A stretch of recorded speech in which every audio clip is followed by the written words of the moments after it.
Hola, buenos días amigos, amigas, ¿qué tal? ¿Cómo estamos?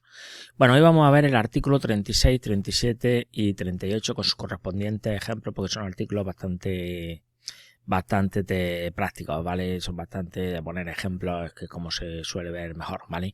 Recordaros a todos en la cajita de información dejamos el enlace a nuestra página web, ¿vale? Por si alguno queréis preparar las posiciones con nosotros de agentes técnicos y inspectores de Hacienda, sus distintas modalidades, online, presencial o nuestra nueva modalidad flash, pues podéis hacerlo. También ya sabéis que estamos ofreciendo un mes gratis para que comparéis con lo que tenéis por ahí, ¿vale? Y nada, pues el que quiera probar, ¿vale? Pues aquí estamos, ¿vale? Bueno, sin más dilación, pasamos a la acción. Bueno, vamos a comenzar con el artículo 36, sujeto pasivo, contribuyente y sustituto del contribuyente.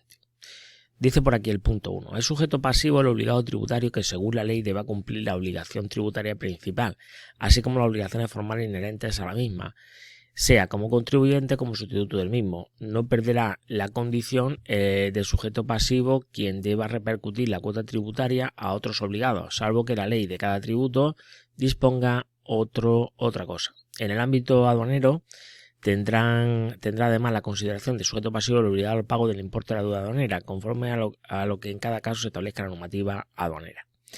Bueno, pues aquí tenemos en principio tabla del sujeto pasivo, ¿vale? El sujeto pasivo, por ejemplo, en el IRPF, pues se supone que nosotros somos los sujetos pasivos. Ahora que tenemos que hacer la declaración de la renta de 2021, ¿vale? Dentro de poco, pues nosotros somos los sujetos pasivos, ¿vale? Ya explicaremos más adelante que aparece en el punto 3 el sustituto. Por lo tanto, es contribuyente el punto 2, es contribuyente el sujeto pasivo que realiza el hecho imponible. Pues bueno, nosotros en principio, ¿vale? Si nos tomamos un café, pues nosotros somos los sujetos pasivos, estamos tomando un café. Si nosotros tenemos renta, percibimos una renta porque trabajamos en una empresa, pues nosotros somos los sujetos pasivos, ¿vale? Por lo tanto, en el IRPF tendríamos que tributar por rendimientos del trabajo y así pues sucesivamente. En el apartado 3, el 36.3, dice el sustituto el sujeto pasivo que por imposición de la ley y en lugar del contribuyente está obligado a cumplir la obligación tributaria principal, así como las obligaciones formales inherentes a la misma. El sustituto podrá exigir al contribuyente el importe de la obligación tributaria aduanera, salvo que la ley establezca otra cosa. Bueno, a mí siempre el ejemplo que me gusta poner aquí, ¿vale? Es cuando, por ejemplo, imaginaros que tenemos aquí un alemán que tiene una casa y se lo vende a un español. Claro, el alemán no es residente aquí. El alemán coge, vende su casa y se va de aquí, ¿vale? De España. Entonces, ¿qué pasa en estos casos, por ejemplo, con el impuesto de plusvalía? Pues bueno, el impuesto de plusvalía supone que hay que pagarlo al ayuntamiento. Entonces, pero claro, si la persona esta se va y no paga ese impuesto, pues se supone que la casa queda anexa al cobro de ese impuesto. Quiere decir, se puede encontrar que la persona, el español que haya comprado esa casa, le puede embargar la casa. Entonces, para evitar eso, ¿qué ocurre? Pues aparece la figura del sustituto del sujeto pasivo, que en este caso es el español el que compra la casa. Entonces, ¿qué puede hacer el español? Bueno, pues retiene parte de ese precio de la venta, ¿vale? Pues si él va a comprar el piso o una casa a un alemán, pues le retiene parte de ese precio y de parte del impuesto y se supone que se hace cargo al pago del impuesto. Y en este caso estamos hablando de una figura del sustituto del sujeto pasivo, porque aquí el sujeto pasivo es el alemán, el dueño de la casa, ¿vale? Podría ser un ejemplo de sustituto del sujeto pasivo, que es el ejemplo que a mí me gusta poner aquí. Vale, pues seguimos avanzando. Nos metemos ahora con el artículo 37. Obligaciones a realizar pagos a cuenta. Dice el 37 en el apartado 1, es obligado a realizar pagos fraccionados el contribuyente a quien la ley de cada tributo le impone la obligación de ingresar cantidades a cuenta de la obligación tributaria principal con anterioridad a la que le resulte exigible. Bueno, a mí siempre el ejemplo que me gusta poner cuando aparecen los pagos fraccionados por el tema del impuesto de sociedad. En el impuesto de sociedad ya sabéis que hay que pagar 3 pagos fraccionados al año. Uno sería en el mes de abril, otro en el mes de octubre y otro en el mes de julio, de diciembre, ¿vale? Los primeros 20 días del mes de diciembre.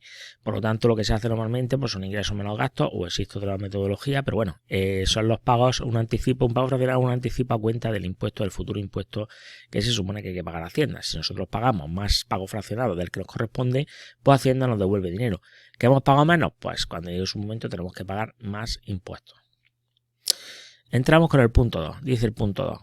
Es retenedor la persona o entidad a quien la ley de cada tributo impone la obligación de detraer e ingresar en la administración tributaria con ocasión de los pagos que se debe realizar a otros obligados tributarios una parte de su importe a cuenta de tributos que corresponda a esto. Pues por ejemplo, si estáis trabajando en una empresa, pues se supone que el retenedor es la empresa, que es la persona que te paga a ti el dinero. Por lo tanto, te retiene, te coge, te quita una cantidad de dinero de la nómina y eso lo ingresa en la agencia tributaria a través del modelo 111, ¿vale? Por lo tanto, si estáis trabajando en una empresa, el retenedor pues sería el empresario, por ejemplo. Es obligado a practicar ingresos a cuenta la persona o entidad que satisface rentas en especie o dinerarias y a las que la ley impone la obligación de realizar ingresos a cuenta de cualquier tributo. Bueno, a mí el ejemplo que siempre me gusta poner aquí es el tema, imaginaros que estáis trabajando en una empresa, sois comerciales y os dejan que utilizáis ese coche durante los fines de semana o fuera del horario de trabajo, porque el coche pues lo tenéis vosotros, ¿vale?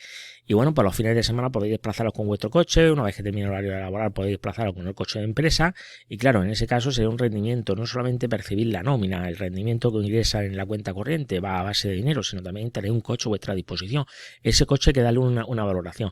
Sería un rendimiento de trabajo en especie, por lo tanto también nos tienen que practicar unas retenciones y eso se supone que se ingresa a cuenta, se hace ingreso a cuenta, ¿vale? Del futuro, digamos, IRPF que vosotros tenéis que declarar. Es igual que los rendimientos cuando te pagan la nómina, lo que pasa es que cuando es dinero se llaman retenciones y cuando hablamos de rendimiento en especie se suele llamar ingresos a cuenta. Entramos con el artículo 38. Obligados en las obligaciones entre particulares resultantes del tributo, ¿vale? Bueno, aquí el ejemplo, vamos a leer el primer punto, después pongo un ejemplo. Dice, es obligado a repercutir la persona o la entidad, repercutir, estamos hablando de IVA, ¿vale? La persona o entidad conforme a la ley que deba repercutir la cuota tributaria de otra persona o entidad y que salvo que disponga de otra cosa, coincidirá con aquel que realice las operaciones gravadas, ¿vale? Bueno, os comento. Vamos a suponer, ¿vale? Para que quede claro, vamos a llevar el artículo 38 con un ejemplo. Imaginaros un abogado, ¿vale? Un profesional, un abogado como un profesional que presta servicios a una empresa, ¿vale? En este caso, el que tiene que repercutir es la persona que presta el servicio, quiere decir, obligado a repercutir es en este caso el abogado. El abogado cuando emite su factura con IVA y quien tiene que pagar el IVA se supone que es la empresa. Es obligado a soportar la repercusión la persona o entidad a quien según la ley se deba repercutir la cuota tributaria y que salvo que la ley disponga de otra cosa coincidirá con el destinatario de operaciones gravadas. El repercutido no está obligado al pago frente a la administración tributaria, pero debe satisfacer al sujeto pasivo el importe de la cuota repercutiva. Pues bueno, en el ejemplo que estamos viendo es obligado a soportar la repercusión el empresario. Hemos dicho que tenemos un abogado que presta servicios a una empresa. Por lo tanto, el abogado, el que le repercute y el que se encarga, el que repercute, digamos, el que le mete la factura al IVA y lo tiene que ingresar a la administración tributaria a través del modelo 303. Sin embargo, en el punto 2, quien tiene que el obligado a soportar la repercusión es la empresa que recibe el servicio del abogado, ¿vale? Punto 3. Es obligado a soportar la retención la persona o entidad perceptora de las cantidades sobre las que, según la ley, el retenedor deba practicar retenciones tributarias. Bueno, en el ejemplo que estamos hablando, ¿vale?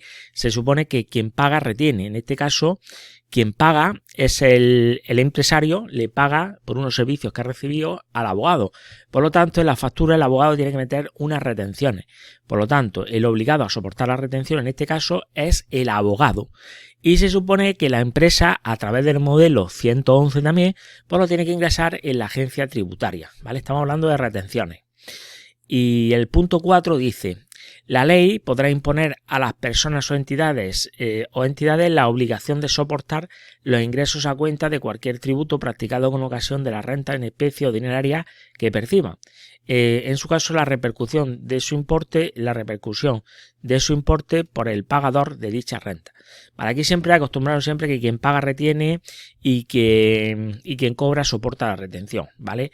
En el ejemplo que estábamos, pues como el servicio se supone que el servicio lo presta el abogado y quien paga es la empresa, pues la empresa es la que, digamos, se encarga de repercutir, de quitarle ese dinero, ¿vale? El que repercute, digamos, de quitarle ese dinero al abogado e ingresarlo a través del modelo 111 en la agencia tributaria. Y quien tiene que soportar la retención en este caso es el abogado, ¿vale? Que posteriormente lo recuperará cuando haga su declaración de la renta, porque eso se supone que la empresa a través del modelo 111 lo va declarando y a final de año tiene que declararlo a través del modelo 190. Y en ese momento, a través de ese modelo, pues se supone que después le aparecerá en el borrador de la declaración, en los datos fiscales que tenga el abogado, le aparecerán las retenciones de esta empresa, ¿vale? Pues nada, hasta aquí el vídeo de hoy. Espero haber aportado valor y nos vemos en los próximos vídeos. Chao, chao.